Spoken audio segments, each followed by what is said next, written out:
स्वागत है आप सभी का एक बार फिर से मनी गेम क्लासेस में। और आज ऑलरेडी एक वीडियो मैं अपलोड कर चुका हूं, किसके लिए, जो शिक्षक दिवस है हम लोगों का कल टीचर्स डे है, उसके लिए सबकी को धन्यवाद मैं कर चुका हूं ऑलरेडी। और उस वीडियो में हम लोगों ने क्या बात की है, एक नई सीरीज ला रहा हूँ उसकी बात की थी हम लोगों ने, है ना। और एक बार फिर से आप सभी को थैंक यू बोलता हूँ, क्योंकि 5 सितंबर 2019 को ही मेरा चैनल स्टार्ट हुआ था और कल जो है यानी कि आज जब ये वीडियो अपलोड हो रहा है, एक दिन पहले ये वीडियो शूट हो रही है, तो जो इस दिन ये वीडियो अपलोड हो पाएगी उस दिन 1 साल पूरा होगा मेरे चैनल को, ठीक है। और अच्छी बात यह है कि 1000 सब्सक्राइब जो हम लोगों का टारगेट था वो पूरे हो गए, और 1000 सब्सक्राइब हो गए थे, 1-2 दिन पहले ही हो गए थे, बट मैं इंतजार कर रहा था 20,000 व्यूज का। तो टोटल 20,000 व्यूज है हमारे चैनल पे, तो ये भी एक अच्छी बात है। अब चलते हैं अपने टॉपिक्स की तरफ, क्योंकि जितनी बातें इस बारे में होनी थी वो उस वाले वीडियो में हो चुकी है, आप लोग वहां पर जा सकते हो, ठीक है। तो आज का टॉपिक है ऑप्टिकल आइसोमर। जैसा आप लोग जानते हैं कि जनरल ऑर्गेनिक केमिस्ट्री चल रही है, और जनरल ऑर्गेनिक केमिस्ट्री में हम लोग क्या पढ़ रहे हैं, ऑप्टिकल आइसोमर आज का टॉपिक है हमारा। इसके पहले हम लोगों ने क्या कवर किया, हम लोगों ने क्या कवर कर दिया था, जियोमेट्रिकल कवर कर दी थी, है ना, सिस ट्रांस हो गई थी पूरी। अच्छा, ये जो नया टॉपिक है, थोड़ा सा नया टॉपिक है आपके लिए, इसको समझने और पकड़ने के लिए आपको 2-3 टर्म्स की जरूरत पड़ेगी, और उनमें से जो पहला टर्म है वो है पीपीएल, ठीक है। शायद मैं आज ये टॉपिक पूरा करवा ही ना पाऊं, क्योंकि इसके जो टर्म्स हैं, मैंने जो सीरीज चलाने का वो किया, उसमें मैं आपको बहुत छोटे छोटे 5-5, 6-6 मिनट के वीडियो दूंगा। बस क्वेश्चन देखो, अप्रोच समझो, टॉपिक समझो, खत्म। लेकिन जो अगर आप जीओसी पढ़ने आओगे ना मेरे पे, तो फिर आपको ऑप्टिकल आइसोमर 2 लेक्चर में पढ़नी पड़ेगी, मजबूरी है आपकी, क्योंकि टर्म्स में छोड़ नहीं सकता। पहली चीज आपको पीपीएल पढ़नी पड़ेगी, प्लेन पोलराइज्ड लाइट क्या होती है, ये पढ़ना पड़ेगा। दूसरी बात आपको पढ़ना पड़ेगा कि ऑप्टिकली एक्टिव और इनएक्टिव कंपाउंड आखिर होते क्या हैं, ठीक है। जो ऑप्टिकली एक्टिव है वही ऑप्टिकल आइसोमर बनाएंगे, जो नहीं है वो नहीं बनाएंगे। और तीसरी बात पढ़नी पड़ेगी कि हाउ टू डिटेक्ट और फाइंड कि ये ऑप्टिकली एक्टिव है या नहीं, ठीक है। ऑप्टिकल एक्टिविटी, ये 3 टर्म अगर हम लोगों ने सीख लिए, और यहीं पर हम लोग क्या पढ़ेंगे, एक नया टर्म इसको बोला जाता है। जब आप क्या पढ़ोगे, जब आप बुक्स में पढ़ोगे तो कायरल सेंटर पढ़ोगे, यहाँ पर क्या पढ़ोगे, कायरल सेंटर, ठीक है।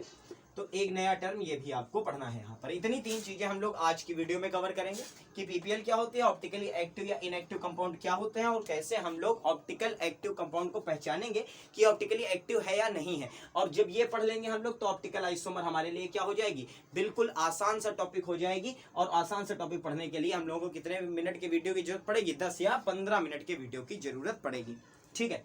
चलिए शुरू करते हैं पीपीएल से। प्लेन पोलराइज्ड लाइट क्या होती है। अच्छा, पूरा नाम क्या है, प्लेन, आगे क्या है, पोलराइज्ड, प्लेन पोलराइज्ड लाइट। तो लाइट तो सब लोग जानते हो, बाकी सब नहीं जानते हो कोई बात नहीं, लेकिन लाइट तो जानते हो। और अगर लाइट जानते हो तो आगे की कहानी भी समझ जाओगे। जो लाइट होती है, अगर मैं इस पॉइंट को सोर्स मान लूं, इसको मान लूं एस, और ये है सोर्स ऑफ लाइट।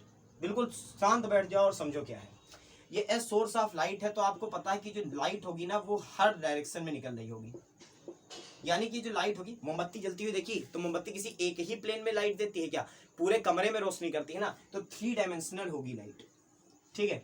तो ये नॉन पोलराइज्ड लाइट है और 3D है। अगर मैं क्या करूं, अगर हम लोग क्या करें, ये लाइट सोर्स से लाइट निकल रही थी, और इस लाइट सोर्स का जो प्लेन था वो 3 डायमेंशनल था। अगर हम लोग इसे किसमें से निकाल दें, क्वार्ट्ज में से निकाल दें। क्वार्ट्ज के बारे में जिसको ना पता हो वो ये समझ ले, ठीक है। स्फटिक जानते हो, स्फटिक होता है बेसिकली। अगर हम लोग इसे क्वार्ट्ज से क्या करें, निकाल दें, क्वार्ट्ज से निकालें, तो क्वार्ट्ज से निकालने के बाद जो इसका प्लेन होगा लाइट का, वो किसी एक ही प्लेन में रह जाएगा। यानी कि जो डायरेक्शन होगी लाइट की, वो किसी एक ही प्लेन में रह जाएगी। ये क्वार्ट्ज की प्रॉपर्टी है, ऐसा रिफ्लेक्ट करती है लाइट को। या तो ये प्लेन होगा एक्स वाई, या फिर ये प्लेन होगा वाई जेड, या फिर ये प्लेन होगा जेड एक्स। ओवरऑल बात ये है कि प्लेन पोलराइज्ड लाइट में लाइट की डायरेक्शन एक ही प्लेन में रह जाएगी, और इस फिनोमिनो को कहा जाता है पोलराइजेशन। इसे क्या कहा जाता है, पोलराइजेशन। इसलिए इस लाइट को कहते हैं प्लेन, क्यों, क्योंकि ये 2D में है। दूसरी बात पोलराइज्ड, क्योंकि फिनोमेना के थ्रू होकर के आई है, और लाइट तो ये है ही। तो ऐसी चीजों को क्या कहते हैं, ऐसी लाइट को हम लोग क्या कहते हैं, प्लेन पोलराइज्ड लाइट कहते हैं। कि लाइट सोर्स जो कि 3D लाइट को इमिट कर रहा था, उसे हमने क्वार्ट्ज में से निकाला, और क्वार्ट्ज में से निकालने के बाद वो 3 डायमेंशनल से एक पर्टिकुलर प्लेन में आ गया। तो ये पर्टिकुलर प्लेन वाली लाइट को हम लोग क्या कहेंगे, प्लेन पोलराइज्ड लाइट या पीपीएल कहेंगे। क्लियर हुई बात, फिर से बताऊं, सुनो फिर से, दूसरे शब्दों में क्या है कि जो क्वार्ट्ज लगा है ना बीच में, इसकी ये प्रॉपर्टी होती है कि ये हर डायरेक्शन में लाइट को नहीं जाने देता, ये अपने अंदर से एक पर्टिकुलर प्लेन की लाइट को ही निकलने देता है।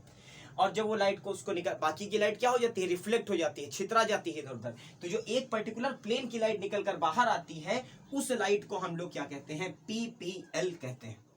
समझ गए बात? समझ में आया? चलो इसको नोट कर लो, नोट करो, बना लो, जहां पर भी कॉपी पर लिख रहे हो। स्क्रीनशॉट लेना हो तो हट गया हूं, एक बार स्क्रीनशॉट ले लो इसका।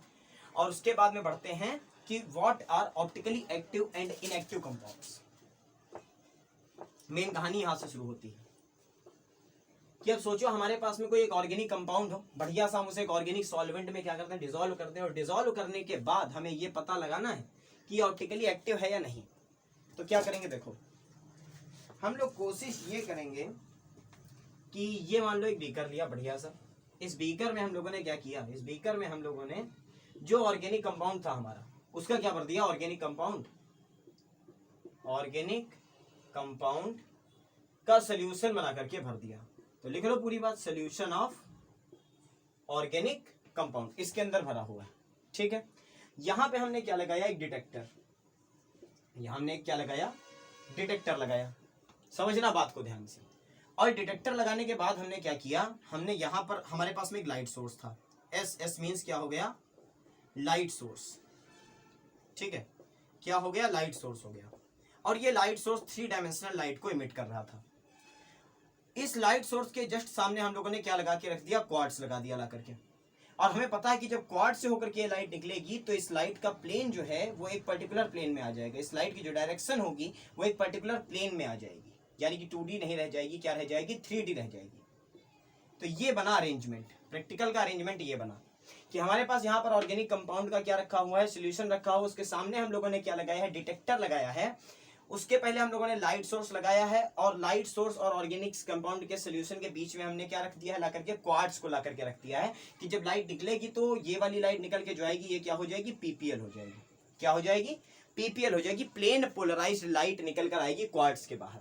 अब सोचो ये लाइट इस सोल्यूशन में से पास हो गई, ये जो पीपीएल है ये इस सोल्यूशन में से क्या हो गई, पास हो गई। इसके अंदर ऑर्गेनिक कंपाउंड के क्या भरे हुए हैं, बहुत सारे मॉलिक्यूल्स भरे हुए हैं ऐसे। ठीक है, वो सारे के सारे मॉलिक्यूल्स इस लाइट के साथ इंटरेक्ट करेंगे। क्या करेंगे, लाइट के साथ इंटरेक्ट करेंगे। एनर्जी है ना, लाइट का मतलब क्या है, लाइट का मतलब एनर्जी है। तो इस एनर्जी के साथ इंटरेक्ट करेंगे। और अगर ये लाइट एज इट इज निकल गई, बिल्कुल एज इट इज निकल गई, कुछ फर्क नहीं पड़ा, तो हम कहेंगे जो ऑर्गेनिक कंपाउंड है वो क्या है, ऑप्टिकली इनएक्टिव है। वो क्या है, ऑप्टिकली इनएक्टिव है। इनएक्टिव का मतलब समझे कि पीपीएल के बेसिक पर, पीपीएल के बिहाफ पे इसके अंदर एक्टिवनेस नहीं है। और अगर ये एक्टिव नहीं है तो इसने पीपीएल के साथ कोई भी फिनोमिना नहीं दिखाया। और जो भी चीज ऑप्टिकली इनएक्टिव होगी वो ऑप्टिकल आइसोमर नहीं बनाएगी। ऑप्टिकल आइसोमर क्या लिख लो, डोंट फॉर्म ऑप्टिकल आइसोमर, वो ऑप्टिकल आइसोमर नहीं बनाएंगे। अब सोचो कि ये वाला जो प्लेन था, ऐसे प्लेन था ये, ठीक है, ये वाला पीपीएल इसके अंदर से होकर के निकला। और जब इस लाइट के अंदर से होकर निकला और बाहर डिटेक्टर में हम लोगों ने देखा तो इसका एंगल कुछ घूम चुका था ऐसे। पहले वो एक्स वाई प्लेन में थी, देखो अगर हम लोग बोल्ड को एक्स एक्सिस और वाई एक्सिस मान ले तो ये एक्स वाई प्लेन में थे। और जब ये बाहर निकल के आई तो एक्स वाई प्लेन के परपेंडिकुलर थी, ऐसे पैरेलल थी। अब क्या हो गई, देखो मुड़ के निकल के आई, ऐसे निकल के आई। तो अगर इसकी जो डायरेक्शन है, क्या लिख लो, if direction of PPL will changed, अगर पीपीएल की डायरेक्शन चेंज हो गई, then organic compound is optically active. तो ये कंपाउंड क्या है, ऑप्टिकली एक्टिव है। ठीक है, तो इस डायरेक्शन में भी घूम सकता है, और अगर इसका दूसरा आइसोमर सामने पड़ गया तो जो घुमा के देगा वो उतने ही एंगल पे घुमाएगा, लेकिन अपोजिट डायरेक्शन में घुमाएगा। ठीक है, क्या घुमाएगा, अपोजिट डायरेक्शन में घुमाएगा। तो भाई दो ही तो रास्ते हैं, क्योंकि प्लेन है आपके पास, 3D तो है नहीं, अब प्लेन बचा। तो या तो घुमाओगे ऐसे या फिर घुमाओगे ऐसे, मतलब या फिर घुमाओगे क्लॉकवाइज या फिर घुमाओगे एंटी क्लॉकवाइज। और जो भी ऑर्गेनिक कंपाउंड होगा, जो क्या होगा, ऑप्टिकली एक्टिव होगा, वो क्या बनाएगा, वो फॉर्म करेगा ऑप्टिकल आइसोमर। वो ऑप्टिकल आइसोमर बनाता है। और ऑप्टिकल आइसोमर जो उसने बनाए, ठीक है, जो ऑप्टिकल आइसोमर उसने बनाए वो दो तरीके के होंगे, या फिर डेक्स्ट्रो या फिर लीवो। डेक्स्ट्रो का मतलब है ये क्लॉकवाइज घुमाएगा और लीवो का मतलब ये एंटी क्लॉकवाइज घुमाएगा। इनकी पूरी जानकारी हम लोग नेक्स्ट वीडियो में करेंगे, ठीक है, कि कैसे आया, क्या एग्जाम्पल होंगे, और बाकी की सारी बातें स्पेसिफिक रोटेशन तक पढ़ा दूंगा। बिल्कुल परेशान नहीं होना, कोई टॉपिक छोड़ूंगा नहीं, ठीक है, कसम खा के बैठा हूं, कोई टॉपिक नहीं छोड़ूंगा। चलो बढ़ते हैं आगे। तो समझ गए ना कि ऑप्टिकली एक्टिव कंपाउंड क्या है? ऐसे ऑर्गेनिक कंपाउंड जो पीपीएल के प्लेन को क्या करते हैं, बदल देते हैं, पीपीएल के प्लेन की डायरेक्शन को चेंज कर देते हैं, वो क्या होते हैं, आपके ऑप्टिकली एक्टिव होते हैं, और डेक्स्ट्रो और लीवो नाम के दो आइसोमर बनाते हैं। अब इन आइसोमर्स के बारे में नेक्स्ट वीडियो में पढ़ेंगे। अब तीसरी बात और अंतिम बात आज के वीडियो की, वो अंतिम बात ये है कि हमें ये तो पता चल गया कि ऑप्टिकल एक्टिविटी क्या है और ऑप्टिकल एक्टिव कंपाउंड क्या होते हैं, ये बातें तो पता चल गई। अब एक बात बताओ, कैसे पहचानोगे कि कौन सा कंपाउंड ऑप्टिकली एक्टिव है और कौन सा नहीं है? ऑर्गेनिक कंपाउंड है 10 मिलियन, ठीक है, कैसे पहचान लोगे? तो पहचानने की एक छोटी सी टेक्निक है, और उसी टेक्निक को हम कहते हैं कायरलिटी। और अगर कायरलिटी है तो कंपाउंड ऑप्टिकली एक्टिव होगा, और अगर कायरलिटी नहीं है यानी कि कंपाउंड कायरल है तो उसके अंदर ऑप्टिकल एक्टिविटी नहीं होगी। तो पहले इसको नोट कर लीजिए और बढ़ते हैं आगे कि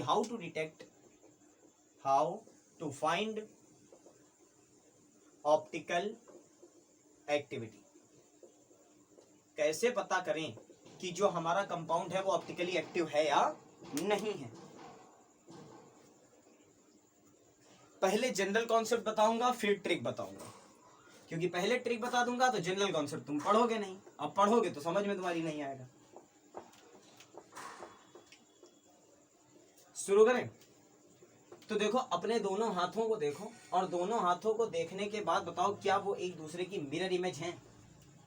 मिरर इमेज जानते हो ना, कि हमारे पास में क्या हो, हमारे पास में रखा हो कुछ ऐसा, तो इसकी मिरर इमेज अगर हम बनाना चाहें तो कह देंगे कि सर अगर ये ए था, ये बी था, ये सी था, तो इसकी जो मिरर इमेज आएगी तो ये बी हो जाएगा, ये ए हो जाएगा और ये सी हो जाएगा।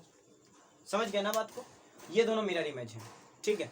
तो अगर हमारे पास में क्या हुआ, अब मैं कहूंगी इस वाले सिंबल, इस वाले पूरे शेप को उठाओ, इसके ऊपर रखो, तो क्या सुपर इम्पोजेबल है? सुपर इम्पोजेबल मतलब समझते हो, पूरा का पूरा ढक लेने वाला। तो क्या पूरा का पूरा ढकने वाला है? तो कहोगे नहीं सर, ए के ऊपर बी आएगा, बी के ऊपर ए आएगा, सी के ऊपर तो सी आएगा, बट ए बी पर आ रहा है और बी ए पर आ रहा है, तो ये नॉन सुपर इम्पोजेबल है। क्या है? नॉन सुपर इम्पोजेबल है। लेकिन अगर मैं कह देता, मैं क्या कहता कि यहां पर एक पॉइंट है, यहां पर भी ए जुड़ा है, यहां पर भी ए जुड़ा है और तीसरा भी ए जुड़ा है, अब इसकी मिरर इमेज बनाओ। तो कहते हैं सर मिरर इमेज बनी, तो ये वाला ए जो है वो कहां चला गया, ये पास था तो यहां पर आ गया, ये दूर था तो ये दूर गया, और नीचे वाला ए ऐसे टिस रहा। अब जब स्ट्रक्चर ही सिमेट्रिकल है तो मिरर इमेज बना ली, तब भी कोई फर्क नहीं पड़ा। तो इसको अगर इसके ऊपर रखेंगे तो ये क्या हो जाएगा भाई, सुपर इम्पोजेबल हो जाएगा, ठीक है। तो समझो बात को, बात क्या समझनी है कि if molecule and its mirror image, अगर मॉलिक्यूल और उसकी मिरर इमेज दोनों ही आर नॉन सुपर इम्पोजेबल,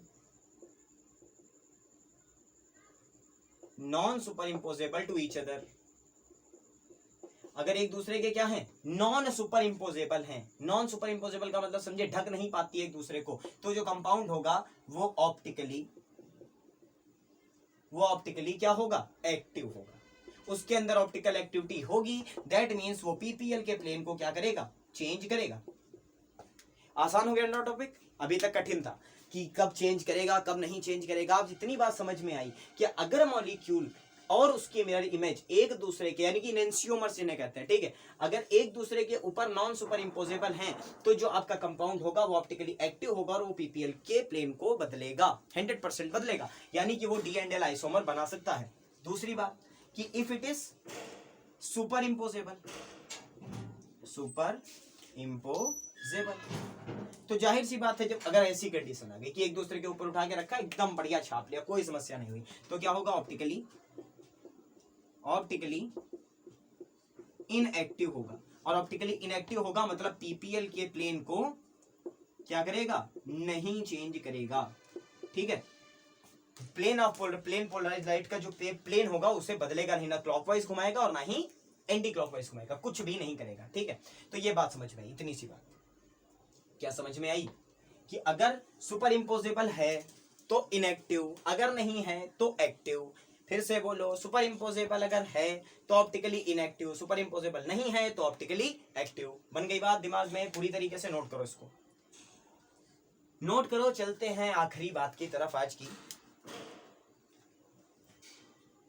और वो ये है, ये अब ये भी कैसे पता करो, अब ये भी कैसे पता करो, बहुत बड़ा मॉलिक्यूल दे दे, कहां तक मिरर इमेज बनाओगे यार, अब कैसे पता करो कि ये सुपर इम्पोज होगी या नहीं होगी, है ना, ये भी तो बात है। चलो देखते हैं इसका क्या सोल्यूशन हो सकता है। इसके लिए आपको पढ़ना होगा कायरल कार्बन, कायरल कार्बन और कायरलिटी।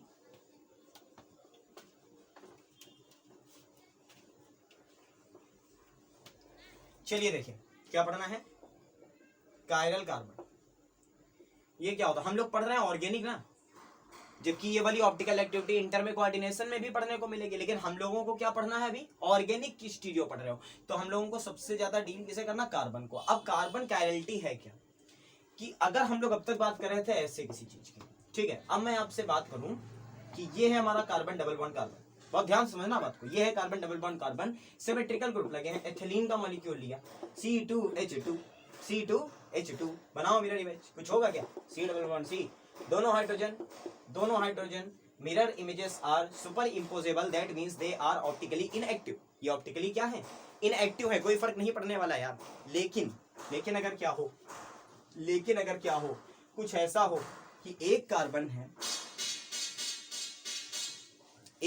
है और क्या क्या जुड़ा है उससे, A B P Q, 4 different चीजें लगी हुई हैं।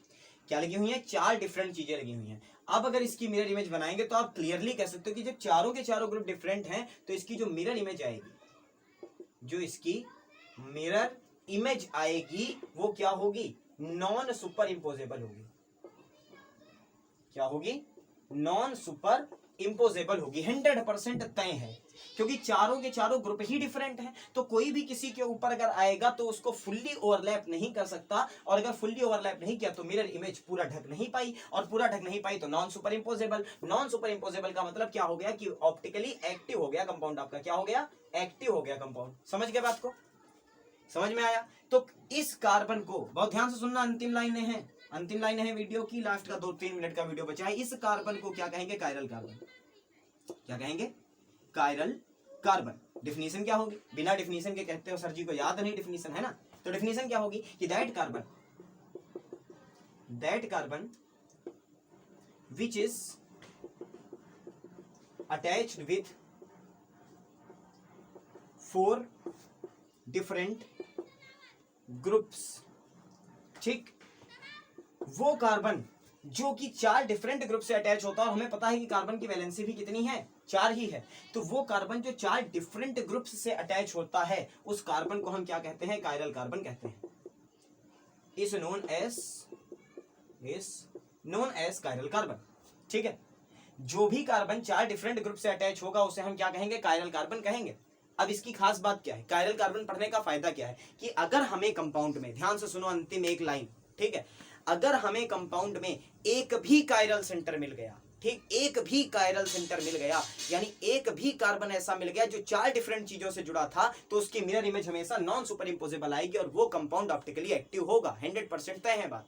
यानी कि ट्रिक क्या है, अंतिम ट्रिक, कि इफ, ठीक, केवल ये लिख लो, at least one chiral carbon should be present in the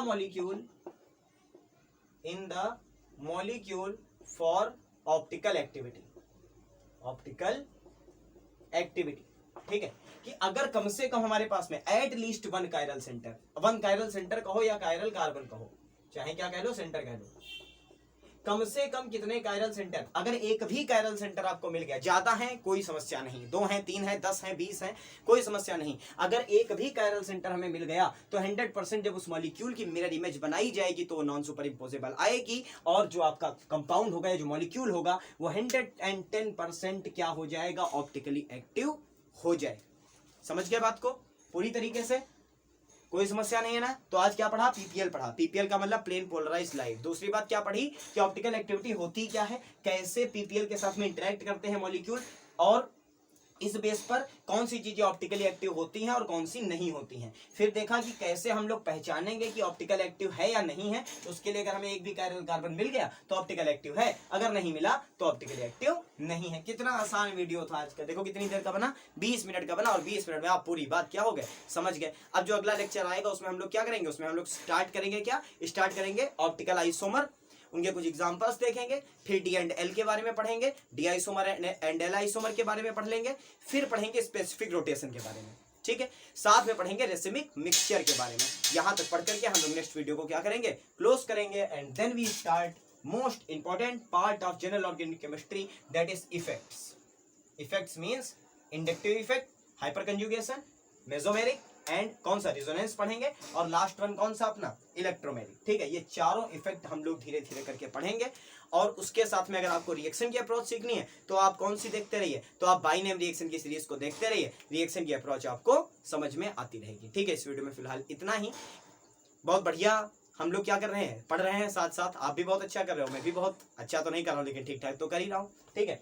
तो इन वीडियोस को आगे तक पहुंचाइए, शेयर करते रहिए, और अगर अच्छी लगती है तो वीडियोस को लाइक करिए। बहुत जल्द मिलता हूँ आपसे अगले वीडियो में, तब तक के लिए थैंक यू सो मच।